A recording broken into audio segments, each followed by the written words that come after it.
अवधूत द्वैत की जड़ काट देते हैं। कहते हैं जब तक मैं और तू है तब तक ही संयोग मिलना और वियोग बिछड़ना है।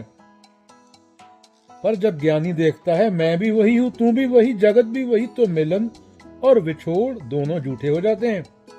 संयोग वियोग मानसिक खेल है। सत्य आत्मा न जुड़ता है न टूटता है। जैसे आकाश को कोई जोड़ नहीं सकता, वैसे सत्य को कोई बांट नहीं सकता। सोचो तुमने सपना देखा कि तुम किसी से मिले, बात की, फिर अलग हो गए। जब तुम जागे तो क्या सच में कोई मिलन या बिछोड़ हुआ था? नहीं, सब कुछ तुम्हारा मानसिक खेल था। तो अवधूत क्या कहते हैं? कहते हैं यह पूरा संसार उसी तरह का सपना है। मिलना बिछड़ना प्रेम द्वेष सब माया है। कबीर साहब जो मन से न उतरे माया कहिए सोए। केवल साक्षी सत्य आत्मा जो भी बोल लो वही सच्चा है, सच्ची है।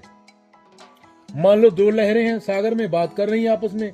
एक ने कहा बहन मैं तुमसे मिलकर बहुत खुश हूँ। दूसरी बोली हाँ, डर भी लगता है एक दिन हम अलग हो जाएंगे।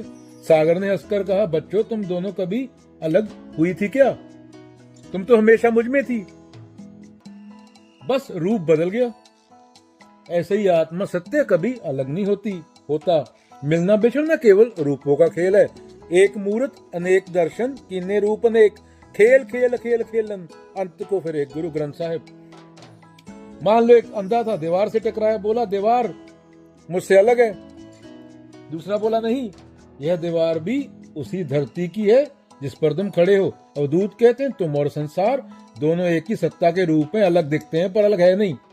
तो बच्चों जब मन में मैं और तू मिट जाते हैं, मेरा मुझ में कुछ नहीं, जो कुछ है सो तेरा, तब कोई झगड़ा नहीं, कोई डर नहीं। जो दिखता है पेड़ जानवर लोग आकाश सब एक ही है, एक कमकार। गुरु ग्रंथ साहिब भी यहाँ से स्टार्ट होता है। जैसे अलग अलग रंग एक ही धूप के हैं, तू वही है, सब में एक ही सत्य है, एक ही चेतना है।